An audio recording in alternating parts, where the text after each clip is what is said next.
What happens when the janitor is the only nice person to an undercover boss? Let's dive into C. In a bustling office building in downtown Chicago, there was a man named Harold Grayson. He wasn't your typical CEO. At 47 years old, Harold had spent his entire life climbing the corporate ladder. But deep down, he felt something was missing. The company he ran, Apex Solutions, was one of the most successful tech firms in the city, yet Harold couldn't shake off this nagging feeling that something wasn't right. Harold decided to go undercover as a new employee for a week. He wanted to understand what really went on behind closed doors and how his team truly felt about working at Apex Solutions. So with a fake name, Tom Miller, and a simple outfit, Harold stepped into the world of cubicles, coffee breaks, and late-night meetings. The first day didn't start well as Harold tried to fit in, but everyone seemed distant. People rushed past him without saying hello. Some even avoided eye contact. It made him feel invisible, like just another face in the crowd. But then there was one person who stood out, a man named Leo Bennett. Leo was the janitor, a quiet, unassuming figure who always carried a mop or broom with him. He had been working at Apex Solutions for over 20 years, and though no one paid much attention to him, Leo knew every corner of the building like the back of his hand. What struck Harold most was Leo's kindness. Unlike everyone else, Leo greeted Tom warmly every morning. "Good morning, Tom," Leo would say with a smile. "How are you doing today?" At first, Harold thought it was just polite small talk. But as the days passed, he realized Leo genuinely cared. During lunch breaks, Leo would sit outside on a bench near the entrance, eating a sandwich while reading a book. One day, Harold joined him. They talked about everything from sports to movies. And for the first time in years, Harold felt like he could be himself. "Leo," Harold said softly one afternoon, "why do you stay here? You've been here so long. Don't you ever want more?" Leo paused, looking out at the skyline. "More doesn't always mean better, Tom. I've seen plenty of people come and go chasing promotions and raises. But at the end of the day, they still leave work feeling empty. For me, it's not about climbing higher, it's about finding meaning where I am." And those words hit Harold hard. He hadn't expected such wisdom from someone like Leo. It made him reflect on his own life and career. Was all his success worth it if it left him feeling disconnected? By the third day, Harold noticed something strange. Employees were treating Tom differently than they treated each other.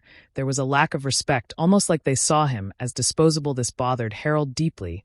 How could people act this way towards someone simply because of their perceived status? One evening after hours, Harold stayed late to observe the cleanup crew. That's when he witnessed something unforgettable. An argument broke out between two employees near the supply closet. One accused the other of stealing supplies, and things got heated fast. Before anyone could intervene, Leo calmly walked up and diffused the situation with calm words. "Hey, let's take a breath, guys. We're all on the same team here. No need to tear each other down." His voice carried authority, but also compassion. The arguing stopped immediately, and both men apologized before walking away. Harold watched in awe. Here was a man who held no official power, yet commanded respect through his actions alone. As the week came to an end, Harold gathered everyone together for a meeting under his real identity as Harold Grayson, the CEO. The room fell silent as he spoke. "You may not know this, but I've spent the last few days among you, not as your boss, but as one of you, and what I've learned has changed me forever." His voice cracked, slightly betraying his emotions. "I saw firsthand how some of us treat others based on titles or roles.